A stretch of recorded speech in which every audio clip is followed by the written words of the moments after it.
Like பண்ணுங்க, share பண்ணுங்க, comment பண்ணுங்க, பெல் பட்டன் அழுத்தி சப்ஸ்கிரைப் பண்ணுங்க.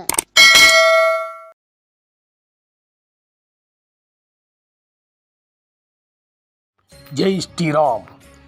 ஜனவரி 22ஆம் தேதி உலகம் எங்கும் வாழும் ஒட்டுமொத்த இந்துக்களின் புனிதமான நாள். 500 ஆண்டு கால சரித்திரத்தின் வரலாற்று நாள். அயோத்தி ஸ்ரீ ராமர் கோவில் கும்பாபிஷேகம் காலை 12:20 மணி அளவில் நடைபெற உள்ளது. நாங்கள் சொல்லப்போகும் செய்தி உங்களுக்கு தெரிந்து இருக்கலாம் அல்லது தெரியாமல் இருக்கலாம். வரலாறு தெரிந்தவர்கள் தெரியாதவர்களுக்கு சொல்லுங்கள். அயோத்தி ஸ்ரீ ராமர் கோவில் இன்று நமக்கு சாதாரணமாக கிடைக்கவில்லை. 5 நூற்றாண்டு வரலாறு, அதாவது 500 வருடம் சரித்திரம். ஸ்ரீராமர் கோவில் நமக்கு கிடைக்க எத்தனை உயிர் தியாகங்கள், சட்ட போராட்டங்கள், இரத்த சரித்திரத்தின் வரலாற்றுகளை மிக சுருக்கமாக இந்த காணொளியில் பார்ப்போம்.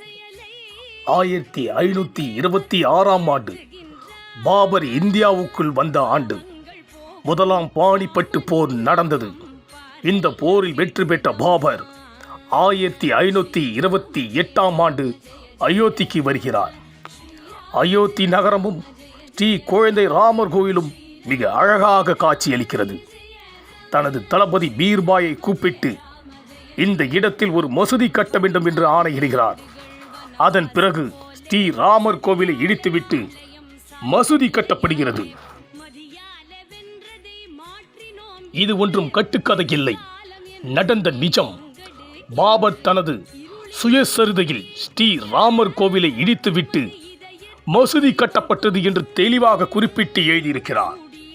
ஸ்ரீராமர் கோவில் இடிக்கப்பட்டதும் போராட்டம் ஆரம்பமானது. ரஞ்சித் ராணா என்பவர் போராட்டத்தை துவக்கினார்.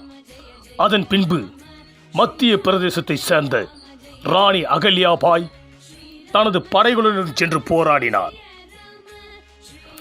அதன் பிறகு ஜெயராஜ் கன்வர் என்ற பெண்மணி 5000 பெண்களை திரட்டி பாபருடன் போராடினார். அதன் பிறகு பல போராட்டங்கள் தொடர்ந்து நடைபெற்றன. பல உயிர் தியாகங்கள் செய்தனர். அப்போதைய ஹேமானந்த மகாராஜா என்பவர் ஸ்ரீ குழந்தை ராமர் திருமேனியை மிக பத்திரமாக மீட்டு காத்து வந்தார். அந்த ஸ்ரீ குழந்தை ராமர் இன்று மூலவராக நமக்கு அயோத்தியில் காட்சி தர இருக்கிறார். பல போராட்டங்கள் நடந்தது. அதன் இடையே பாபருக்கு பிறகு ஆங்கிலேயர்கள் இந்தியாவிற்குள் வந்தனர். அயோத்தியை சேர்ந்த 2 நல்ல மனிதர்கள், அதாவது அமீர் அலி என்பவரும் சன்னியாசி பாபு ராம் சரண் தாஸ் ஆகிய இருவருக்கும் இடையே ஒரு ஒப்பந்தமானது. ஸ்ரீ ராமர் கோவில் இருக்க இடம் இந்துக்களுக்கு சொந்தமானது என்று இருவரும் கையெழுத்து இட்டனர். அமீர் அலி என்பவர் முஸ்லிம் மதத்தவரின் நன்மதிப்பை பெற்றவர் என்பது குறிப்பிடத்தக்கது.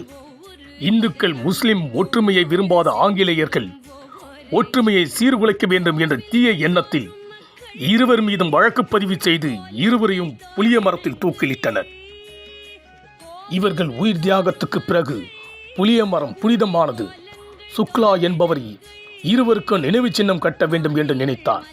இவர் மீது வழக்கு பதிவு செய்யப்பட்டது. அதே புளிய மரத்தில் 6 மாதத்திற்கு பிறகு அவர் தூக்கிலிடப்பட்டார். பிறகு புளிய மரம் வெட்டப்பட்டது. பல போராட்டங்கள் தொடர்ந்து நடைபெற்றது. 1980 விஸ்வ ஹிந்து பரிஷத் ஸ்ரீ ராமர் கோவில் பிரச்சனையை தன் கையில் எடுத்தது. பாரதிய ஜனதா கட்சி ஸ்ரீராமருக்கு ஆலயம் கட்ட வேண்டும் என்று தீர்மானம் போட்டது.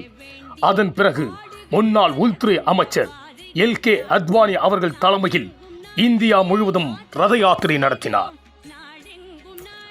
அதன் பிறகு வழக்குகள், சிறைவாசம், போராட்டம் நடந்தது. அரசியல் மாற்றமும் நடந்தது. நரசிம்மராவ் பிரதமரானார். அதன் பிறகு டிசம்பர் 6 அன்று நடந்தது உங்களுக்கே தெரியும். சங்கர் தயாள் சர்மா இந்திய ஜனாதிபதியாக இருந்த காலகட்டத்தில் 1526க்கு முன்பு அங்கு ஸ்ரீராமர் கோவில் இருந்ததா என்று ஆதாரத்துடன் நிரூபிக்க வேண்டும் என்று சுப்ரீம் கோர்ட்டிற்கு உத்தரவிட்டார். சுப்ரீம் கோர்ட் லக்னோ கோர்ட்டிற்கு மாற்றப்பட்டது. நீங்கள் தான் அதை ஆராய வேண்டும் என்றும் கேட்டுக்கொண்டது. நாம் வெற்றி பெறுவதற்கு முஸ்லிம் மதத்தினரும் காரணமாக இருந்தார்கள். அது எப்படி? முஸ்லிம் தரப்பில் ஒரு வாதம் கோர்ட்டில் முன்வைக்கப்பட்டது. எங்கள் இஸ்லாம் சமுதாயத்தின் மரபு இருக்கு. ஏற்கனவே இருந்த வழிபாட்டு தலத்தை இழித்துவிட்டு மசூதி கட்ட மாட்டோம், இதை இஸ்லாம் ஏற்காது என்று சொன்னார்கள். உடனடியாக தொல்லியல் துறையை அழைத்தார்கள்.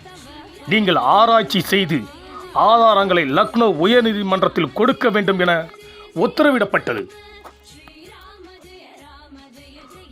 தொல்லியல் துறை ஆராய ஆரம்பித்தது. 3 அடி தோண்டியவுடன் ஒரு அழகான ஆஞ்சநேயர் சிலை கிடைத்தது. அடுத்து 18 அடியில் ஒரு கல்வெட்டும் கிடைத்தது.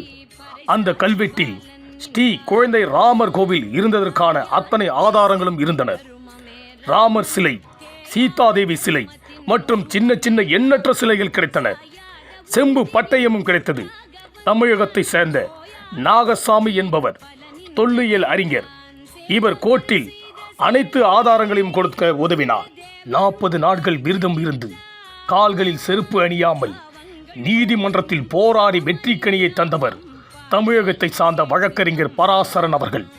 லக்னோ உயர்நீதிமன்றத்தில் பிரச்சினை கூறிய நிலத்தை 3ஆக பிரித்தது. இதில் திருப்தி இல்லை என்று வழக்கை சுப்ரீம் கோர்ட்டுக்கு போனது. சுமூகமாக பேசி தீர்த்து கொள்ள சுப்ரீம் கோர்ட் ஒரு குழுவை அமைத்தது. அந்த குழுக்களில் இந்து மற்றும் முஸ்லிம் பிரதிநிதிகள் என அனைவரும் இருந்தார்கள். வாழும் கலை ரவிசங்கர்ஜி அவர்கள் இருந்தார். ஆனால் சமரசம் ஏற்படவில்லை.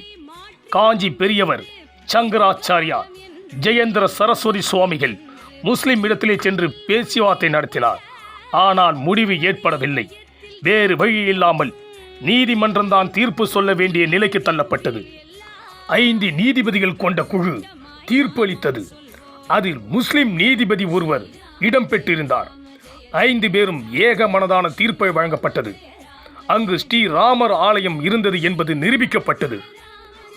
அந்த தீர்ப்பில் சொல்லப்பட்டவை என்னவென்றால், மத்திய அரசு அறக்கட்டளையை ஏற்படுத்தி ஸ்ரீராமர் கோவில் கட்ட வேண்டும். அதேபோல் அயோத்தி மசூதி கட்ட 5 ஏக்கர் நிலம் வழங்கப்பட வேண்டும் என்றும் அந்த நிலம் முஸ்லிம்களுக்கு வழங்கப்பட்டது.